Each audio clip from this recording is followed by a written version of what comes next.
नमस्कार दोस्तों, स्वागत है आपका हमारे यूट्यूब चैनल पे। तो दोस्तों, कल मैंने आपको पढ़ाया था अध्याय 7 में दे रखा था सेना, नौसेना, वायुसेना के विरुद्ध अपराध। इसमें मैंने आपको बताई थी धारा 131 से लेकर धारा 140 तक। 131 में जैसा आपको दिख रहा होगा, 131 में था विद्रोह का दुष्प्रेरण या किसी सैनिक को अपने कर्तव्य से विचलित करने का प्रयत्न। धारा 132 में आ जाता है विद्रोह का दुष्प्रेरण यदि इसके परिणाम स्वरूप विद्रोह कर दिया जाए, यानी कि कोई ऐसा कार्य करने के लिए प्रेरित करना और फिर जिस व्यक्ति को प्रेरित किया गया है उसके द्वारा वो कार्य कर दिया जाना। ओके। धारा 133 में एक जूनियर लेवल के व्यक्ति द्वारा अपने सीनियर लेवल के व्यक्ति पर अटैक करना। धारा 134 ऐसे हमले का दुष्प्रेरण यदि हमला किया जाए। ओके।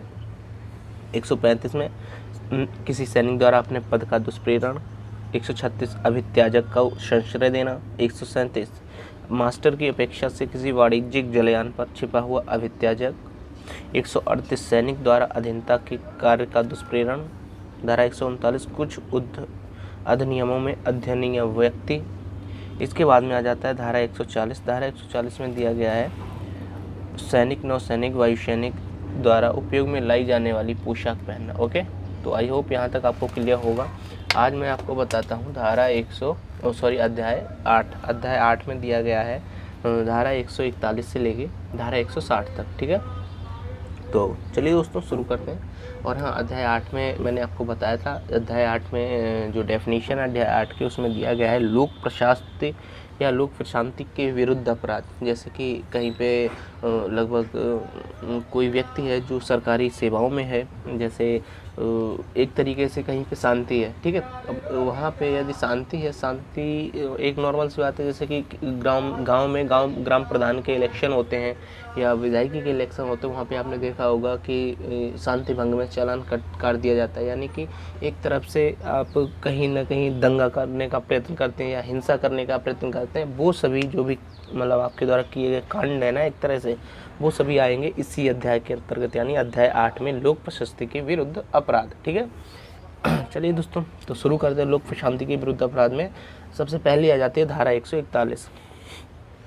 ये वाला जो अध्याय है ना, अध्याय 8, ये भी आपको मतलब याद होना ही चाहिए, क्योंकि इसमें से यदि आईपीसी में क्वेश्चन आया तो 90% केसेस में इसी में से क्वेश्चन आएगा, क्योंकि जनरली जो एक इंस्पेक्टर को इन्हीं से होके गुजरना पड़ता है कि कहीं पे शांति भंग हो गई या कहीं पे दंगा हो गया, कहीं पे बलवा हो गया, कहीं पे लूट हो गई, चोरी हो गई, वो सारा कुछ इसी अध्याय के अंतर्गत आएगा, अध्याय 8 में। तो ये आपको याद होना चाहिए। ओके, चलिए शुरू करते हैं। धारा 141। धारा 141 में दिया गया विधि विरुद्ध जमाव, यानी कि यदि मतलब आपके जिलाधिकारी द्वारा एक आदेश पारित कर दिया जाता है कि फलां जगह पे कोई भी स्थान है जो कि बोल दिया जाता है मतलब डिस्ट्रिक्ट मजिस्ट्रेट द्वारा या आईएएस जो भी आपके ज़िले का जो भी सर्वे सर्वा है उसके द्वारा कि ये एक मतलब एक तरह से एक वैसा इलाका है, यहाँ पे 5 से अधिक व्यक्ति नहीं रह सकते, तो उस 5 से अधिक व्यक्तियों को बोल दिया जाता है विधि विरुद्ध जमाव। यानी विधि का आदेश आया है, उसके बावजूद वहाँ पे यदि 5 व्यक्तियों से अधिक व्यक्ति रहते हैं तो उनके ऊपर धारा 141 में चालान किया जाता है। ठीक है, धारा 142 विधि विरुद्ध जमाव का सदस्य होना। जैसे कि कहीं पे सरकार द्वारा आदेश आ गया है कि यहाँ पे विधि विरुद्ध जमाव नहीं हो सकता है, यहाँ पे 5 से अधिक व्यक्ति एक साथ नहीं रह सकते हैं, लेकिन उसके बावजूद भी कहीं पे वहाँ पे 5 से अधिक व्यक्ति रहते हैं तो वो कहलाता है विधि विरुद्ध जमाव। उसमें धारा 141 में चालान कटेगा, लेकिन उस जमाव में या उस भीड़ में यदि आप शामिल हैं तो आपका धारा 142 के अंतर्गत भी चालान कटेगा। मैंने आपको पिछली वीडियो में भी बताया था, यदि कोई सी व्यक्ति के खिलाफ पुलिस कोई एफआईआर दर्ज करती है तो सिर्फ एक एफआईआर नहीं, मतलब उस एफआईआर में सिर्फ एक धारा नहीं, कई धाराएं हो जाती हैं। अब जैसे यदि आप विधि विरुद्ध जमाव करते हैं तो एक तो आपने सरकार के आदेश का उल्लंघन किया, उसकी धारा लगेगी, एक विधि विरुद्ध जमाव की धारा 141 लगेगी, एक आप उस विधि विरुद्ध जमाव के सदस्य हैं उसकी धारा लगेगी 142। इसके साथ साथ आपको इस सबका दंड जो मिलेगा वो भी आपको धारा लगेगी 143।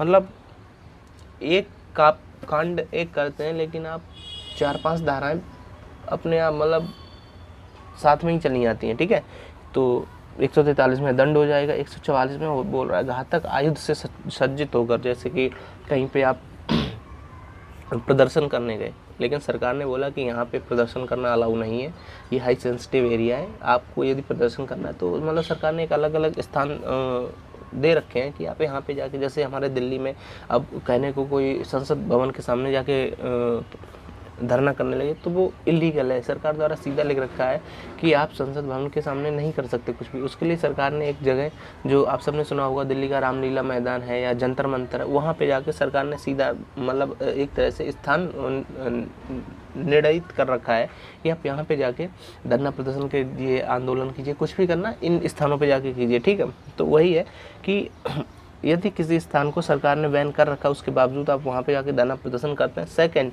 ये तो हो गया 41 में धरना प्रदर्शन। इसके अलावा क्या बोल रहा, घायत आयुध, यानी कि आप वहाँ पे जैसे कि अभी जो किसान रैली हुई थी उसमें वो लोग घातक हथियार लेके आए थे, मतलब हालांकि उनके पास तलवारें थी, लेकिन वहाँ पे यदि कोई व्यक्ति बंदूक, कट्टा, तमंचा, पिस्टल, राइफल, इस तरीके के हथियार लेके आता है, मतलब तलवार भी उसमें चल सकती है, जो मतलब कहीं से किसी व्यक्ति का, या चाकू, छुरी, ठीक है, वो सारे कुछ इसी में आएंगे।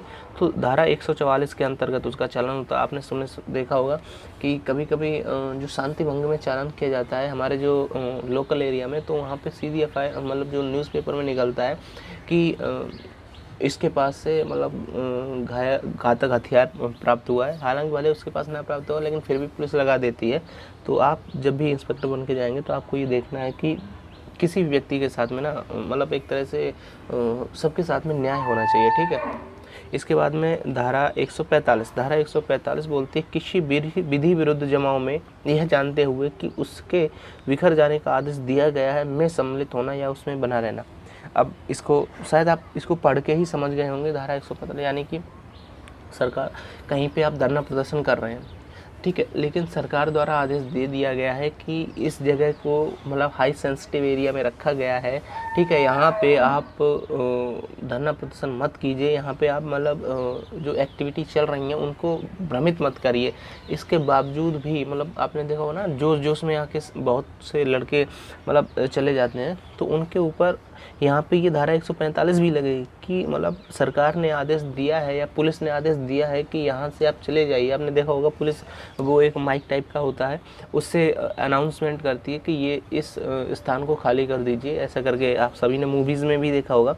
तो लेकिन उसके बावजूद भी वहाँ पे लोग बने रहते हैं, यानी एक तरह से पुलिस ने आदेश दिया है कि यहाँ से आप हट जाइए, अन्यथा यहाँ पे मतलब हम लाठीचार्ज कर सकते हैं या गोलियाँ चल सकती हैं या कुछ भी हो सकता है। लेकिन इसके बावजूद भी कोई व्यक्ति उस भीड़ का सदस्य बना रहता है तो धारा 145 भी लगेगी उस पर, ठीक है। इसके बाद में 146, ये मोस्ट इम्पोर्टेंट है, बलवा करना। अब पहले तो आप सबके मतलब दिमाग में यही आ रहा है कि ये बलवा होता क्या। दरअसल ये दंगे का एक पार्ट होता है, लेकिन इसमें क्या होता है, दंगा होता है। दंगा हम नॉर्मल बोलचाल की भाषा में हम किसी को गाली दे रहे हैं, वो हमें गाली दे रहा है, हम 4 बंदे हैं, वो भी 4 बंदे हैं, तो आराम से गुत्थम गुत्थाई हो रही है, इसको दंगा बोल सकते हैं। लेकिन यहाँ क्या है, धारा 146 में जैसा दंगा में क्या होता है, 2 बंदे मिलके भी दंगा कर सकते हैं, मतलब एक इस तरफ से लड़ रहा है, एक इस तरफ से लड़ रहा है, तो वो आपस में अगर लड़े जा रहे हैं तो इसको दंगा बोलते हैं, ठीक है। लेकिन यहाँ पे क्या है कि बलवा में 5 से अधिक व्यक्ति होते हैं, जैसे कि इस तरफ 5 से अधिक व्यक्ति, यानी टोटल जो भी है 5 से अधिक, यानी कि 2 अगर 3 इस तरफ हैं, 2 इस तरफ, या 5 इस तरफ हैं, 10 इस तरफ, तो आपस में लड़े, तो इसको बोला जाता है बलवा। आई होप क्लियर हो गया होगा। और इसमें बलवा में क्या होता है, पहले तो हिंसा होती है, एक तरीके से मतलब मार काट हो जाती है, लाठी डंडे चल जाते हैं, तो इसको बोलते हैं बलवा। ये आती है धारा 146 में, मोस्ट इंपॉर्टेंट है, ये देखिए मैंने रिमार्क कर रखा है, आप भी इसको दिमाग में बिठा लीजिए, धारा 146 बलवा करना, क्योंकि ये आगे पूछा जा सकता है, क्योंकि सीधा सा वो ऐसे क्वेश्चन देगा कि धारा 146 में क्या है, दंगा करना, बलवा करना, लूट करना, चोरी करना। अब बंदा कंफ्यूज हो जाएगा, दंगा बलवा तो सुना था लेकिन धारा ही में कंफ्यूज हो गया, ठीक है। तो ऐसे या ऐसा भी हो सकता है कि दंगा और बलवा में डिफरेंस क्या है, दंगा दो व्यक्तियों में भी हो सकता है, लेकिन बलवा 5 से अधिक व्यक्तियों में होगा, ठीक है। आई होप क्लियर हुआ होगा। इसके बाद धारा 147 में मतलब वही है, बलवा के लिए दंड है, ओके। इसके बाद धारा 148 बोल रहा है, घायत आयुध से सज्ज होकर बलवा करना, मतलब आप बलवा तो कर रहे हैं लेकिन आप दोनों तरफ से तवंचे लहरा रहे हैं, ठीक है, पिस्टल लहरा रहे हैं, ओके। धारा 148, धारा 48 के बाद में फिर तो छोटी मोटी धाराएं थी वो मैंने हटा दी। उसके बाद धारा 158, धारा 158 में बोल रहा है कि विधि विरुद्ध जमाव या बलवे में भाग लेने के लिए भाड़े पर जाना। आप सबने देखा होगा काफ़ी मूवीज़ में भी, इवन रियल लाइफ में भी जब लड़ाई होती है तो बहुत से मतलब दो गुट आपस में लड़ रहे हैं, उसमें लड़ाई सिर्फ इस व्यक्ति से थी, लेकिन इस व्यक्ति की तरफ से भी 10 व्यक्ति आ जाते हैं, इस व्यक्ति की भी तरफ से 10 व्यक्ति आ जाते हैं और वो आपस में लड़ने लगते हैं। लेकिन उनमें से लगभग अगर 4-5 व्यक्ति भी ऐसे हो ना, उनको पता ही नहीं होता है कि लड़ाई हो क्यों रही है, वो सिर्फ इसलिए जाते हैं कि इस तरफ से हमारा दोस्त है या हमारा जो भी है जान पहचान वाला ये व्यक्ति लड़ रहा है, ठीक है। इस वजह से वो आपस में ही मतलब चले जाते हैं और लड़ाई लड़ने लगते हैं। और ऐसे में कुछ ऐसे व्यक्ति होते हैं कि वो फ़ोन करके भी बुला लेते हैं। फ़ोन करके बुलाने पे या तो वो उनके सगे संबंधी होते हैं तो आते हैं, या फिर उनको लालच दिया जाता है कि आप हमारी तरफ से लड़ाई लड़ो आके, हमारे साथ दो आके, इसके मतलब तवज्जो में हम आपको पैसा देंगे। तो एक तरीके से भाड़े पे वो लोग आ जाते हैं लड़ाई लड़ने के लिए। इसकी व्याख्या दी गई धारा 158 में। ओके, धारा 159 में है दंगा। मैंने आपको बताया था बलवा और दंगा में डिफरेंट। दंगा सार्वजनिक जगह पे होता है, ठीक है।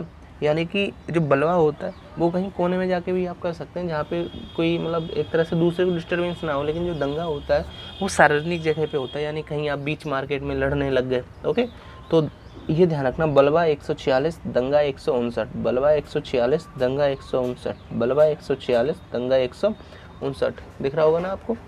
ओके, इसके बाद में आ जाते हैं दंगा के बाद में धारा 160। धारा 160 में बोल रहा है दंगा करने के लिए दंड, वही है ना, 159 में दंगा, 160 में दंगा के लिए दंड है।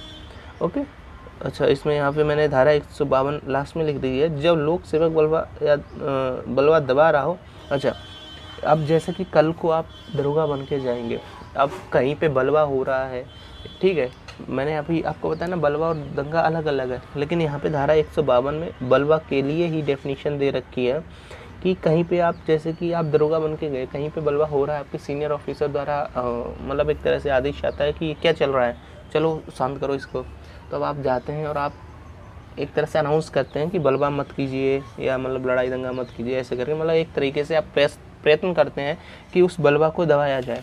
लेकिन उस समय उन बलवाइयों में से यानी कि उस भीड़ में से कोई आपके ऊपर हमला कर देता है तो आप एक धारा 152 के अंतर्गत उसके ऊपर चार्ज लगाएंगे। ओके, यहाँ तक हो गया। चलिए, तो ये था थोड़ा कुछ अध्याय 8 यहाँ तक ही, मतलब क्योंकि ये धारा 160 तक ही था, तो धारा 160 तक दंगा हो गया था, मैंने आपको बता दिया। अब आपको बस इसमें से कुछ चीज़ें याद रखनी है। धारा 141 विधि विरुद्ध जमाव, धारा 146 बलवा करना और धारा 159 दंगा करना। ओके, दंगा क्या होता है? सार्वजनिक जगह पे होता है। बलवा एकांत में भी हो सकता है। बलवा के लिए 5 से अधिक व्यक्ति चाहिए, दंगा के लिए 2 से अधिक व्यक्ति चाहिए। ओके, आई होप आपके लिए हो गया होगा। और चलिए दोस्तों, फिर मिलते हैं नए वीडियो में। यदि आपको इसके स्क्रीनशॉट लेना है तो आप ले सकते हैं, आई होप। ठीक है, चलिए पहले आप इतना ले लीजिए, आपको दिख रहा होगा। इतना लेने के बाद में ले लिया, इसके बाद में आप नीचे का ये लीजिए, ये ले लीजिए। ठीक है, चलिए मिलते हैं नए वीडियो में। Okay, bye bye. और हाँ यार, सब्सक्राइब कर दो। Okay, love you.